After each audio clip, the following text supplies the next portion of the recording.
magsiawit na bayan. Pinagpala ka, dakilang biyayang pangako niya, sumilay na sa abanyang pagkatao, sa buhay niya sa mundo. Inihayag kanyang puso, tinig ng Ama nating Diyos. Bayan, magsiawit na bayan, pinagpala ka, dakilang biyayang pangako niya, sumilay na. Dakilang biyayang pangako niya,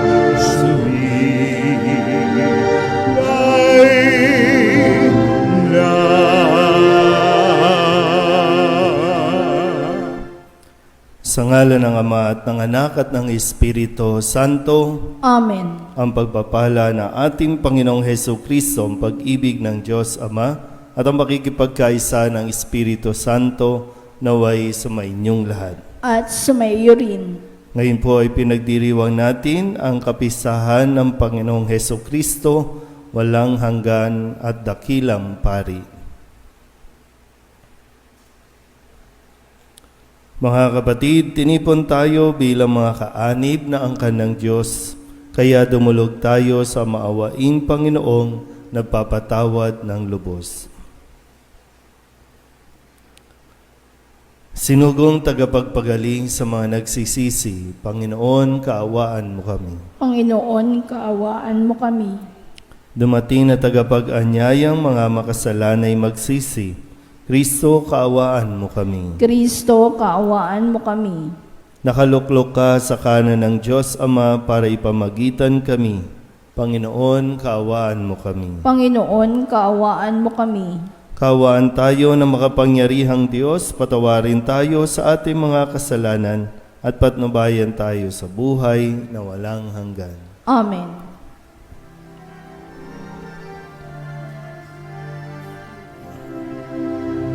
Luwalhati sa Diyos sa kaitaasan, kaloob sa luwa'y kapayapaan. Pinupuri ka at ipinagdarangal, sinasamba ka dahil sa dakila mong kalwalhatian. Panginoon naming Diyos, Hari ng langit, Amang makapangyarihan, Panginoong Hesukristo, Anak ng Diyos, Kordero ng Ama, Ikaw na nag-aalis sa mga kasalanan ng sanlibutan. Tanggapin mo ang aming kahilingan, Ikaw na naluluklok sa kanan ng Ama. Maawa ka sa amin, Ikaw lamang ang banal, Panginoong Hesukristo, kasama ng Espiritu, sa luwalhati ng Ama. Amen, Amen, Amen.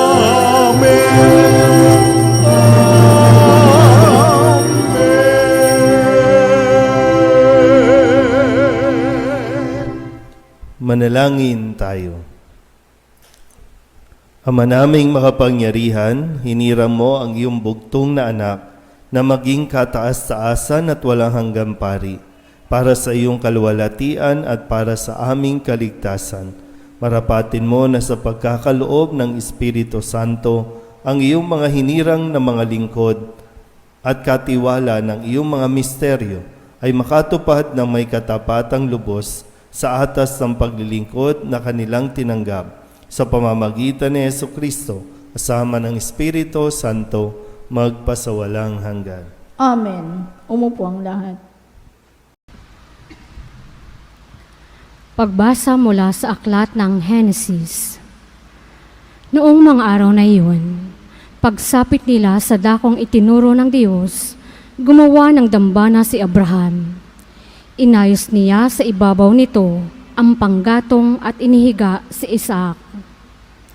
Matapos gapusin, nang sasaksakin na niya ang bata, tinawag siya ng anghel ng Panginoon at mula sa langit ay sinabi, "Abraham, Abraham, huwag mong patayin ang bata. Huwag mo siyang saktan. Naipakita mo nang handa kang sumunod sa Diyos, sapagkat hindi mo ipinagkait sa Kanya ang kaisa-isa at pinakamamahal mong anak." Paglingon niya'y may nakita siyang isang lalaking tupa na ang mga sungay ay napasabit sa mga sanga ng kahoy. Ito ang kinuha ni Abraham at inihandog kapalit ng kanyang anak. Ang lugar na iyo'y tinawag ni Abraham na ang Panginoon ang nagkaloob. At magpahanggang ngayon, sinasabi ng mga tao, sa bundok ng Panginoon ay may nakalaan. Mula sa langit, nagsalitang muli kay Abraham ang anghel ng Panginoon. Wika nito, "Akong Panginoon ang nangangako sa iyo, yamang hindi mo ipinagkait sa akin ang kaisa-isa mong anak, pagpapalain kita. Ang lahi mo'y magiging sindami ng bituin sa langit at ng buhangin sa dagat. Lulupigin nila ang mga lungsod ng kanilang mga kaaway. Sa pamamagitan ng iyong lahi, pagpapalain ang lahat ng bansa sa daigdig, sapagkat ikaw ay tumalima sa akin." Binalikan ni Abraham ang kanyang mga alipin at sama-sama silang umuwi sa Beersheba. Ang salita ng Diyos. Salamat sa Diyos. Ang tugon po sa bawat saknong ng salmo, handa akong naririto upang sundin ang loob mo. Ulitin po natin, handa akong naririto upang sundin ang loob mo. Ang mga panghandog, pati mga hain, hindi mo naibig sa dambana dalhin, upang iyong salay iyong patawarin. Sa halip, ang iyong kaloob sa akin ay ang pandinig ko upang ika'y dinggin. Handa akong naririto upang sundin ang loob mo. Kaya ang tugon ko, ako'y naririto, nasa kautusan ang mga turo mo. Ang nais kong sundi, iyong kalooban, aking itatago, sa puso ang aral. Handa akong naririto upang sundin ang loob mo. Ang pagliligtas mo'y ipinagsasabi, di ko inilihim sa aking sarili, pati pagtulong mo't pag-ibig na tapat, sa mga lingkod mo'y isinisiwalat. Handa akong naririto upang sundin ang loob mo. Silang lumalapit sa iyo'y dulutan, ng ligaya at galak na walang kapantay. Bayaang sabihin, ang poon ay dakila, na nangaghahangad, maligtas na kusa. Handa akong naririto upang sundin ang loob mo. Magsitayo po ang lahat. Alleluia, Alleluia, Alleluia. Masunuring Kristo Jesus, naghain ng buhay sa krus, kaya't dinakila ng Diyos, binigyan ng ngalang tampok sa langit ng sansinukob. Alleluia, Alleluia, Alleluia. Sumainyo ang Panginoon. At sumaiyo rin. Ang mabuting balita ng Panginoon ayon kay San Mateo. Papuri sa iyo, Panginoon. Noong panahong iyon, isinama sila ni Jesus sa isang lugar na tinatawag na Getsemani. Sinabi niya sa kanyang mga alagad, "Dito muna kayo, mananalangin ako sa dako roon." Ngunit isinama niya si Pedro at ang dalawang anak ni Zebedeo, at nagsimulang mabagabag at maghirap ang kanyang kalooban. Sinabi niya sa kanila, "Ang puso ko'y tigib ng hapis na halos ikamatay ko. Maghintay kayo rito at makipagpuyat sa akin." Pagkalayo ng kaunti, nagpatira pa siya at nanalangin. Ama ko, kung maaari ilayo mo sa akin ang kalis ng paghihirap na ito. Gayunman, huwag ang kalooban ko, kundi ang kalooban mo ang mangyari. Ang mabuting balita ng Panginoon. Pinupuri ka namin, Panginoong Heso Kristo. Umupo ang lahat. Isang magandang umaga po sa inyong lahat. Ngayon po ay pinagdiriwang natin ang kapistahan ng Panginoong Jesucristo, walang hanggan at dakilang pari.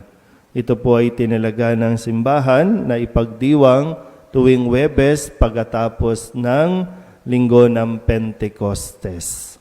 So, kinikilala at pinapaalala sa atin ang kadakilaan ng pagiging pari, walang hanggang pari ni Jesucristo. Ano po ba ang ginagawa ng isang pari? Kahit noon, nung panahong iyon, sino po ba ang nasa altar? Sino po ba ang tumatanggap ng mga alay o mga handog para ihandog sa Diyos? Ang pari, yung mga saserdote. Ngayon, sa ating pong panahon, ganun pa rin ang ginagawa. May mga itinilaga na tinatawag natin mga pari na siyang nag-aalay ng misa para sa lahat. Yung lahat ng mga panalangin ay kanyang iniaakyat, idinudulog sa Panginoon at sa kanyang sakripisyo, nawa ito ay makarating sa langit. Hindi madali po na maging pari, pero sa halimbawa at paalala sa kung paano itong ginawa ni Jesus, yun dapat ang matularan ng mga pari. Kaya nga patuloy tayong nagdarasal na dumami ang mga pari, dumami ang bokasyon na mga kalalakihan na piliin at tumugon sa tawag ng pagpapari. Sa ating parokya, ilan ba ang population dito? Sa Kamba? Ilan ang population? Higit 100,000. Higit. Ilan ang pari? Isa. At lahat ng panalangin, lahat ng problema, dudulog sa pari. At kailangan ang pari ay kakitaan ng pangunguna sa lahat ng mga gawain, lalo tigit sa pagdarasal at kung saan nakasentro ang ating gawain sa banal na misa. Kung paanong ipinapaalala ay inaalala natin, paulit-ulit, inaalala natin ang sakripisyong ginawa ni Jesus para sa kaligtasan ng lahat. Bakit naging dakilang pari at walang hanggang pari si Kristo? Dahil siya ang nag-aalay, siya pa rin ang alay. Yung bang sakripisyo, yun yung higit na mabigyan natin ng pansin. Yung handang mag-alay ng sarili, handang magsakripisyo para sa kaligtasan ng lahat. At yan yung gaya ng nababanggit ko, yan ang isang hamon, napakabigat na hamon para sa mga pari ang tumayo at ialay ang mga alay ng mga tao patungo sa Diyos.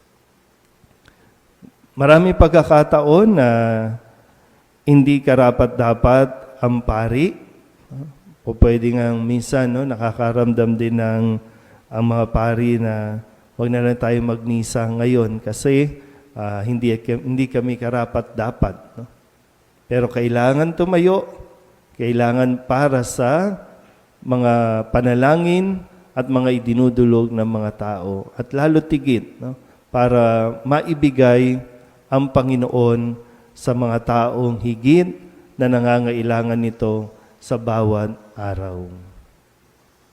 Kaya nawa, sa pagdiriwang natin ito, ay huwag niyo rin pong kalimutan na ipanalangin sa ating Panginoong Hesukristo, ang dakilang pari, ang lahat ng mga pari na naglilingkod sa simbahan. Nawa, mas maging matatag sa mga tukso, mas maging matatag sa mga hamon ng mundong ito, at mas maging yung bang kakitaan ng pamumuhay ng naaayon sa kanyang tawag ng pagkapari. Amen.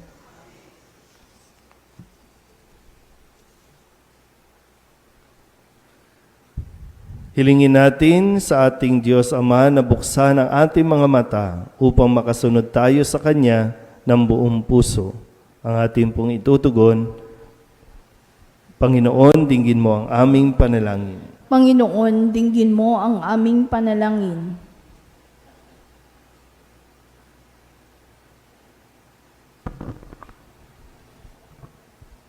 Ang ating simbahan naway maging tanglaw ng liwanag na nagpapahayag ng mensahe ni Kristo sa lahat ng tao. Manalangin tayo sa Panginoon. Panginoon, dinggin mo ang aming panalangin. Bilang gawain ng kabutihang loob, naway lagi nating kalingain ng mga itinakwil, tinanggihan, at hindi binamahal sa ating lipunan. Manalangin tayo sa Panginoon. Panginoon, dinggin mo ang aming panalangin. Katulad ni Bartimeo, tayo naway magkaroon ng matatag na pananalig kay Jesus at sumunod sa Kanya sa daan ng buhay. Manalangin tayo sa Panginoon. Panginoon, dinggin mo ang aming panalangin. Ang mga may sakit at mga nagdurusa naway magkaroon ng lakas ng loob na may ugnay ang kanilang mga dinaranas sa mga paghihirap ni Kristo upang makihati sila sa Kanyang kaluwalhatian.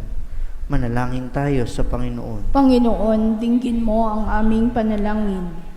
Ang mga pumanaw nating mga kamag-anak at mga kaibigan naway humimlay sa makalangit na kapayapaan ng Diyos. Manalangin tayo sa Panginoon. Panginoon, dinggin mo ang aming panalangin.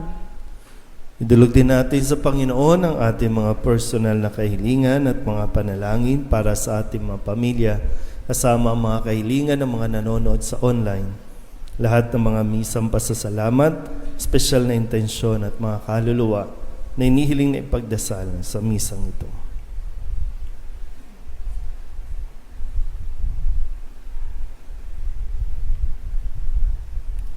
Ang lahat ng ito inihiling namin sa ngalan ni Kristo, ang aming Panginoon. Amen.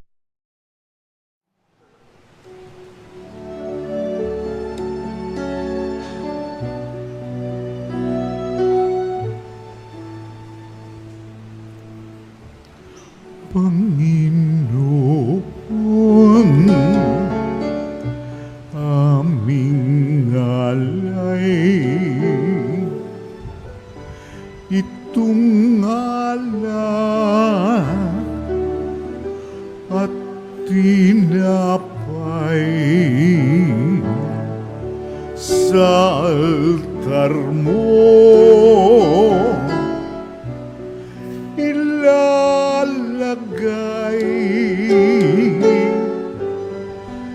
tanggapin sa iyong kamay. Manalangin kayo mga kapatid upang paghahain natin ay kalugdan ng Diyos Amang makapangyarihan. Tanggapin nawa ng Panginoon itong paghahain sa iyong mga kamay, sa kapurihan niya at karangalan sa ating kapakinabangan at sa buong sambayanan niyang banal. Ama naming lumikha, ang aming tagapamagitang sa Jesucristo ay siya nawang tumulong sa amin upang maging kalugod-lugod sa iyo. Ang aming mga handog na ito at kami naway gawin mong kalugod-lugod na hain sa iyo. Sa pamamagitan ni Jesucristo kasama ng Espiritu Santo, magpasawalang hanggan. Amen. Sumainyo ang Panginoon. At sumaiyo rin. Itaas sa Diyos ang inyong puso at diwa. Itinaas na namin sa Panginoon. Pasalamatan natin ang Panginoong ating Diyos. Marapat na siya ipasalamatan. Ama naming makapangyarihan, tunay nga marapat na ikaw ay aming pasalamatan sa pamamagitan ni Jesucristo na aming Panginoon. Sa paglukob ng Espiritu Santo, ang iyong anak ay naging lingkod mo upang maihain ang bagong tipang walang hanggan at ang pagganap nito'y mapasa iyong sambayanan. Itinatampok niya kaming sambayanan mo upang kami makapaglingkod sa iyo. Ipinamana niya ang kanyang ginampanan sa mga hinirang at pinatungan ng mga kamay. Sa pagsasalo sa huling hapunan, ang paghahain ng anak mong muling nabuhay ay pinangunguluhan ng mga hinirang para magmalasakit sa iyong angkang dinudulutan ng salita mo at pagkaing bumubuhay. Kaya kaysa ng mga anghel nagsisiawit ng papuri sa iyo nang walang humpay sa kalangitan, kami nagbubunyi sa iyong kadakilaan. Santo, Santo, Santo, Panginoong Diyos na makapangyarihan, napupuno ang langit at lupa ng kalwalhatian mo. Hosana sa kaitaasan, pinagpala ang naparirito sa ngalan ng Panginoon. Hosana sa kaitaasan. Ama naming banal, ikaw ang bukal ng tanang kabanalan. Kaya't sa pamamagitan ng iyong Espiritu, gawin mong banal ang mga kaloob na ito upang para sa aming maging katawan at dugo ng aming Panginoong Heso Kristo. Bago niya pinagtiis ang kusang loob na maging handog, hinawakan niya ang tinapay, inasalamatan kaniya, pinaghati-hati ni iyon, iniabot sa kanyang mga alagad at sinabi, "Tanggapin ninyong lahat ito at kanin, ito ang aking katawan na ihahandog para sa inyo."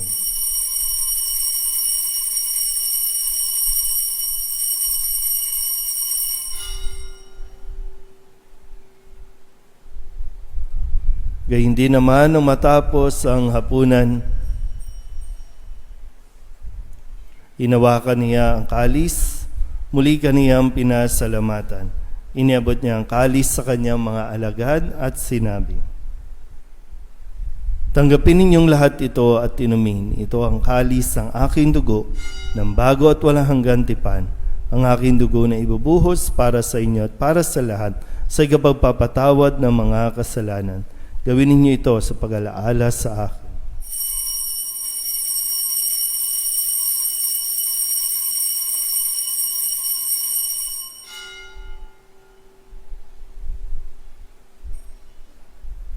Ipagbunyi natin ang misteryo ng pananampalataya. Si Kristo'y namatay, si Kristo'y nabuhay, si Kristo'y babalik sa wakas ng panahon. Ama, ginagawa namin ngayon ang pag-alaala sa pagkamatay at muling pagkabuhay ng iyong anak, kaya tiniaalay namin sa iyo ang tinapay na nagbibigay buhay at ang kalis na nagkakaloob ng kaligtasan. Kami nagpapasalamat dahil kami iyong minarapat na tumayo sa harap mo para maglingkod sa iyo. Isinasamo namin kami magsasalo-salo sa katawan at dugo ni Kristo ay mabuklod sa pagkakaisa sa pamamagitan ng Espiritu Santo. Ama, lingapin mo ang iyong simbahang laganap sa buong daigdig. Puspusin mo kami sa pag-ibig kay San Francisco na aming Papa at ni Jose na aming Obispo at ng Tanang Kaparian. Alalahanin mo rin ang mga kapatid naming nahimlay na may pag-asang sila'y muling mabubuhay, gayon din ang lahat ng mga pumanaw. Kawaan mo sila at patuloyin sa iyong kaliwanagan. Kawaan mo at paginapating kaming lahat na makasalo sa iyong buhay na walang wakas. Kaysa ng mahal na Birhen Maria na Ina ng Diyos, ng kabiyak ng puso niyang si San Jose. Kaysa ng mga apostol at ng lahat ng mga banal na namuhay dito sa daigdig ng kalugod-lugod sa iyo, may pagdiwang nawa namin ng pagpupuri sa ikararangal mo sa pamamagitan ng iyong anak na aming Panginoong Heso Kristo. Sa pamamagitan ni Kristo, kasama niya at sa Kanya, ang lahat ng parangal at papuri ay sa iyo, Diyos Amang makapangyarihan, kasama ng Espiritu Santo, magpasawalang hanggan. Amen. Amen. Amen. Amen. Amen.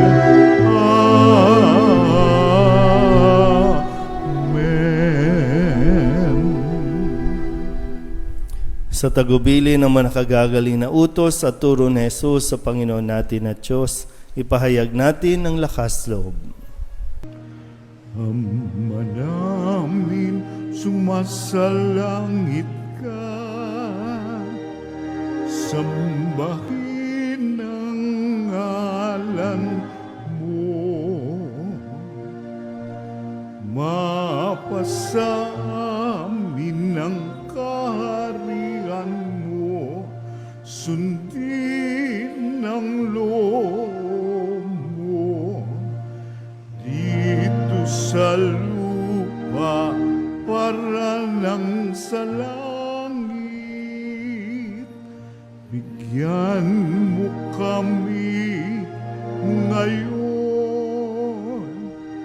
ng aming kakanin sa araw-araw, at patawarin mo kami sa aming mga sala, para ng pagpapatawad namin sa nagkakasala sa amin. At huwag mo kaming ipahintulot sa tukso, at diadya mo kami sa lahat ng masama. Hinihiling namin kami iadya sa lahat ng masama, pagkalooban ng kapayapaan araw-araw, iligtas sa kasalanan at ilayo sa lahat ng kapahamakan, samantalang aming pinananabikan ang dakilang araw ng pagpapahayag ng tagapagligtas naming si Jesucristo. Sapagkat iyo ang kaharian at ang kapangyarihan at ang kapurihan magpakailanman. Amen. Panginoong Jesucristo, sinabi mo sa iyong mga apostol, kapayapaan ang iniiwan ko sa inyo, aking kapayapaan ang binibigay ko sa inyo. Tunghayin mo ang aming pananampalataya at huwag ang aming mga pagkakasala. Pagkalooban mo kami ng kapayapaan at pagkakaisa ayon sa iyong kalooban, kasama ng Espiritu Santo, magpasawalang hanggan. Amen. Ang kapayapaan ng Panginoon ay laging sumainyo. At sumaiyo rin. Magbigayan po tayo ng kapayapaan sa isa't isa.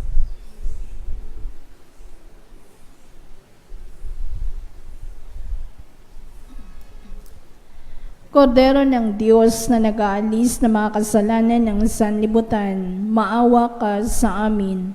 Kordero ng Diyos na nag-aalis ng mga kasalanan ng sanlibutan, maawa ka sa amin. Kordero ng Diyos na nag-aalis ng mga kasalanan ng sanlibutan, ipagkaloob mo sa amin ang kapayapaan. Lumuhod ang lahat.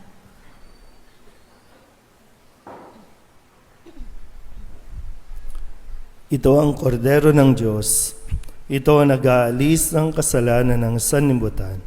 Mapalad ang mga inaanyayahan sa kanyang piging. Panginoon, hindi ako karapat-dapat na magpatuloy sa iyo, ngunit sa isang salita mo lamang ay gagaling na ako. Katawan ni Kristo. Amen.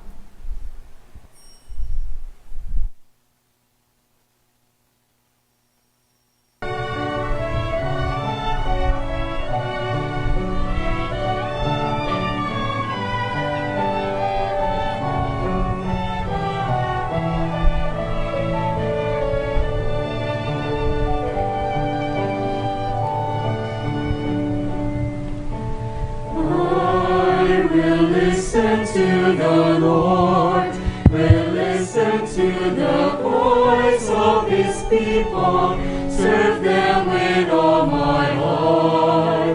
I will listen to His words and call upon the Lord for His people to live in faith and truth and in love.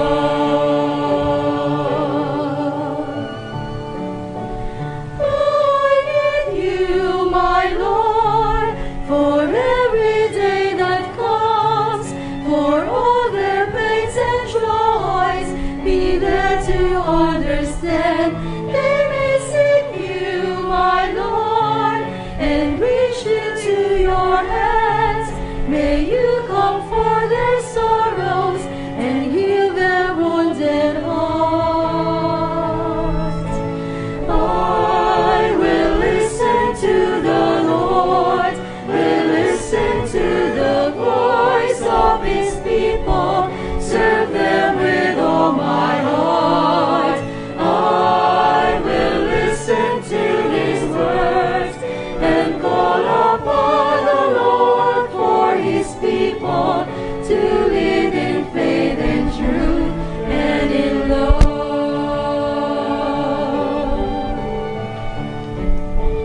I will in you, my Lord, show them your truth and love. When darkness overs them, your light shines from above.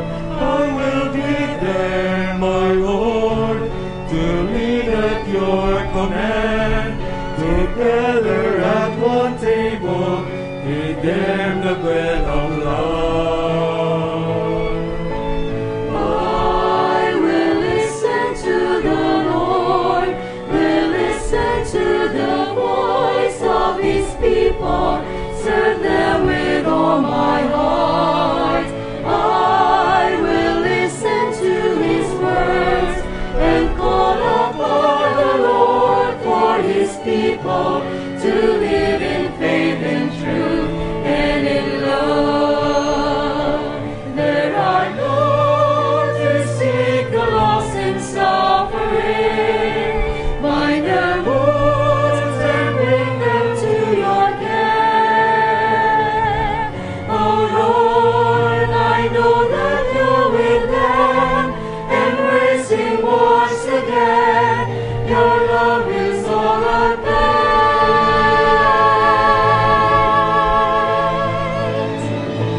I will listen to the Lord, will listen to the voice of his people, serve them with all my heart.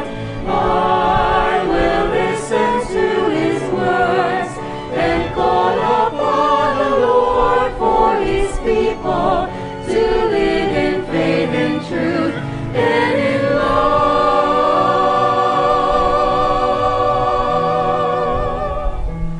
I will listen to the Lord and call upon the Lord for his people to live in faith and truth and in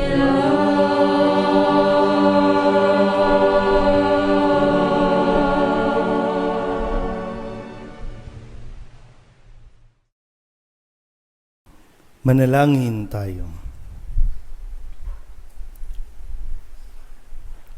Ama naming mapagmahal, magdulot nawa sa amin ng ibayong buhay ang banal na paghahain na aming ipinagdiwang at tinanggap, upang sa aming matibay na bigkis ng pagmamahal sa iyo, kami manatiling nagbubunga na magtatampok sa amin sa buhay na walang hanggan, sa pamamagitan ni Jesucristo kasama ng Espiritu Santo, magpasawalang hanggan. Amen. Sumainyo ang Panginoon. At sumaiyo rin. At pagpalain kayo ng makapangyarihang Diyos, Ama at Anak at Espiritu Santo. Amen. Tapos na ang banal na misa, umayo tayo sa kapayapaan ni Kristo.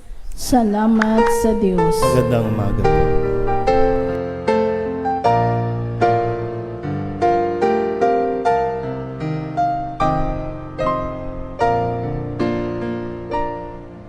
Nuestro Padre Jesús Nazareno, sinasamba ka namin,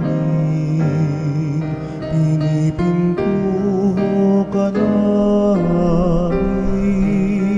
aral mo ang aming buhay at kaligtasan. Nuestro Padre Jesús Nazareno, iligtas mo kami sa kamatayan, ang krus mong pinamatayan ay sagisag ng aming kaligtasan. Nuestro Padre Jesus Nazareno, dinarangal ka namin. Nuestro Padre Jesus Nazareno, minulwalhati ka namin. Nuestro Padre Jesus Nazareno, dinarangal ka namin. Nuestro Padre Jesus Nazareno, minulwalhati ka namin.